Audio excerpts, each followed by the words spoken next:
എല്ലാവർക്കും നമസ്കാരം. നക്ഷത്രങ്ങളുടെ ദോഷപരിഹാരത്തിൽ എൻ്റെ അവസാനത്തെ വീഡിയോ ആണ്. അപ്പോൾ രേവതി നക്ഷത്രത്തെക്കുറിച്ചാണ് പറയുന്നത്.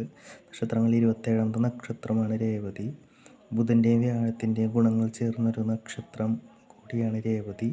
അപ്പോൾ രേവതി നക്ഷത്രത്തിൻ്റെ ദോഷപരിഹാരങ്ങൾ രേവതി നക്ഷത്രക്കാരൊന്ന് ശ്രദ്ധിച്ച് കേൾക്കുക എന്നുള്ളതാണ് ഞാൻ പറയുന്നത്.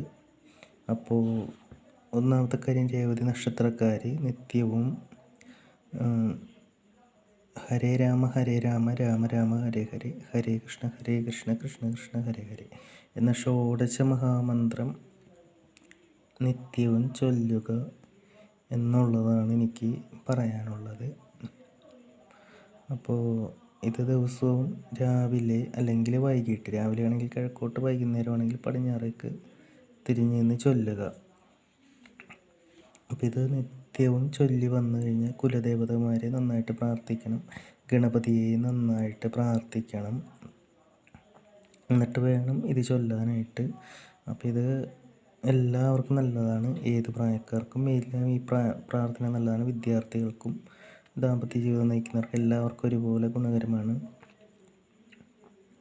പ്രായമായവർക്കും ആർക്കാണെങ്കിലും ഇത് ചൊല്ലുന്നത്, ഇവരുടെ ഈ നക്ഷത്രക്കാർ ചൊല്ലുന്നത് വളരെ നല്ലതാണ്. ഇനി വിദ്യാർത്ഥികളുണ്ടെങ്കിൽ അവരോട് ഇത് ചൊല്ലുന്നതിന് മുമ്പ് ഒരു 9 തവണ സരസ്വതി നമസ്തുഭ്യം എന്നുള്ള സരസ്വതി പ്രാർത്ഥന 9 തവണ ചൊല്ലിച്ച ശേഷം ഇതും ഒരു 12 തവണ ചൊല്ലിക്കുന്നത് വളരെയധികം ഗുണം ചെയ്യും. അതായത് കുലദേവതയെയും ഗണപതിയെയും പ്രാർത്ഥിച്ചിട്ട് സരസ്വതി ദേവിയുടെ ഈ ശ്ലോകം ചൊല്ലിക്കുന്നത് വിദ്യാർത്ഥികൾക്ക് ഗുണം ചെയ്യും. അല്ലാത്തവർ ഇത് മാത്രം ചൊല്ലിയാലും മതി, ചൊല്ലുക. അപ്പോൾ ഇത് ചൊല്ലി വരുന്നത് വളരെയധികം ഗുണമുള്ളൊരു പ്രാർത്ഥനയാണ്. നമ്മുടെ പാപങ്ങളൊക്കെ അകന്ന് മനസ്സ് ശരിക്കും ശുദ്ധമാവാനും സൂര്യനെ പോലെ തിളങ്ങുവാനും നമുക്കെപ്പോഴും ഒരു ഈശ്വരാധീനം ഉണ്ടാവാനും വളരെയധികം ഗുണം നല്ലതാണ്. നമ്മുടെ പാപങ്ങളാണ്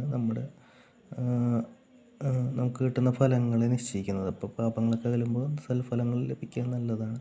പിന്നെ ഉള്ളത്, നിങ്ങൾ ജന്മനക്ഷത്രങ്ങളിൽ ശിവക്ഷേത്ര ദർശനം നടത്തി ദക്ഷിണാമൂർത്തി മന്ത്രാർച്ചന എന്നൊരു വഴിപാടുണ്ട്, അതും നടത്തി പ്രാർത്ഥിക്കുന്നത് വളരെയധികം ഗുണം നിങ്ങൾക്ക് ചെയ്യുന്നതാണ്. ഇത് പ്രാർത്ഥന എല്ലാവർക്കും ഈ ഒരു വഴിപാട് വളരെയധികം ഗുണം ചെയ്യും. അപ്പോൾ ഈ 2 കാര്യങ്ങൾ ചെയ്തു വന്നു കഴിഞ്ഞാൽ നിങ്ങൾക്ക് ഈശ്വരാധീനം നിങ്ങളെ വിട്ട് പോകില്ല. പിന്നെ മറ്റൊരു കാര്യം, നിങ്ങൾ കുലദേവതകളെയും ഗണപതിയെയും പ്രാർത്ഥനയ്ക്കുമ്പോൾ ചൊല്ലുന്നത് പറഞ്ഞല്ലോ.